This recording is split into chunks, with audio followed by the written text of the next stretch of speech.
todo el país, Salto está en estos últimos tiempos siendo cabeza a nivel nacional de rapiñas, de muertes. ¿Qué opinión tiene sobre eso? Que claramente estamos viviendo un momento excepcional y único que jamás pensamos que íbamos a vivir en Salto y en el Uruguay. Y que nos llena de tristeza porque en Salto somos una ciudad de menos de 100.000 personas, nos conocemos todos. Y cada vez que hay un hecho de estas características, conocemos al involucrado, a su familia.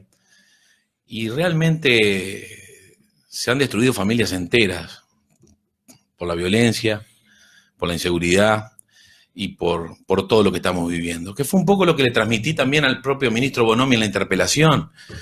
Porque en la interpelación lo que hace el ministro y lo que hacen los técnicos es manejar números como si fuéramos todos una cifra. Y por lo tanto nos estamos perdiendo, y principalmente los que viven a veces en Montevideo no conocen las realidades del interior, de humanizar cada imagen de cada una de todas las personas que lamentablemente han destruido su vida y han destruido familias enteras. De que más que las cifras son casos realmente tristísimos y que si hasta las cifras asustan, increíble lo que puede asustar el día a día. Y también lo que transmitíamos con respecto a la cantidad de homicidios. Así como vamos a terminar con 400 homicidios. No vas a ser vos. El próximo no soy yo, no es Camejo. El próximo no es una hija nuestra en Montevideo. El próximo no es en estos momentos nuestros hijos que creen que andan en una de las ciudades más seguras y más tranquilas del mundo y que elegimos vivir acá, entre otras cosas, porque siempre nos dio esa paz y esa tranquilidad. Estamos viviendo un momento excepcional, tristísimo, y también en esas cifras, claramente, por más que la quieran comparar con cifras en el mundo de cada 100.000 habitantes, no es lo mismo controlar o trabajar sobre millones de personas y después hacer los números sobre cada 100.000 habitantes que tener 100.000 habitantes. Porque no es la misma la vuelta. Por lo tanto, querer compararse con países que viven millones de personas y que tienen algunas cifras preocupantes de cada 100.000 habitantes, para nosotros que somos 100.000, no es lo mismo, no se puede comparar esos números. Y creer que no es prioridad la seguridad o no tenerla como uno de los grandes errores de este gobierno, es hacerlos no trabajar en estas cosas. Por lo tanto, escuchábamos con satisfacción esta reacción del subcomisario, transmitiendo de que ya está viajando personal de la Republicana, de que van a estar trabajando con más personal de apoyo, porque a medidas, yo lo hablé también con Mujica y con Charles Carrera antes de la interpelación. Porque ¿qué pasa en una interpelación? La gente cree que por la mayoría absoluta uno va a entrar por la puerta, como entra el ministro, y se va a ir por la otra. Y las interpelaciones han perdido fuerza. Antes eran interpelaciones, porque el ministro entraba y no sabía si salía. Acá, el ministro entra y distendido, porque sabe que se va siempre. También creer que las cosas que estaban pasando en varios lugares del mundo no van a llegar a tu país o a tu departamento, es no anticiparte a la jugada. Acá lo que hubo históricamente y lo que estamos teniendo es una consecuencia de cómo fueron tomando el tema seguridad durante todos estos años, los 15 años de gobierno del Frente Amplio. Hoy la gente está recién visualizando, lamentablemente, en estos hechos concretos, lo que se fue procesando de señales durante 15 años de gobierno del Frente Amplio, que arranca liberando 1.000 presos. Que esa fue la primera señal del ministro Díaz, diciendo, acá que haya gente que cometa delitos es culpa de toda la sociedad. Por lo tanto, comienza con ese proyecto de ley que le llamaron de humanización. Y después, en todos los contextos, no ha sido prioridad del gobierno este tipo de cosas. Yo le decía, en lo que está pasando en el Uruguay, son temas excepcionales. Por lo tanto, por encima de lo ideológico, tomen y tomemos medidas excepcionales.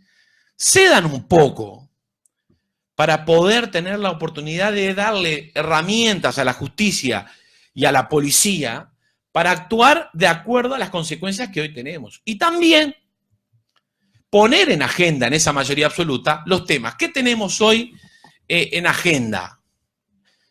En mi defensa, la reforma y la reestructura de las cajas y de lo que va a ser el futuro de las Fuerzas Armadas. ¿Qué tenemos en agenda? Porque el orden del día lo arma la mayoría absoluta. ¿Qué tenemos en el Ministerio de Transporte y Obras Públicas? Proyectos de ley que vamos a empezar a evaluar con respecto a las PP y con esto, y la calle o la ruta con los nombres. ¿Qué tenemos en la ley de población? La ley integral trans. Nadie quiere hablar en el Parlamento de los temas que realmente tienen desesperados y preocupados a los uruguayos porque no entran en el orden del día. Recién terminamos de votar el tema del voluntariado social, venimos de votar la ley de género. Y todos los días, ¿qué tenemos como herramienta? Muy difícil es poder actuar desde esas características. Es verdad también, Tabaré Vázquez cierra una campaña electoral faltando 2 meses, diciéndole a los uruguayos y pidiéndole la mayoría. Y los uruguayos se la dieron.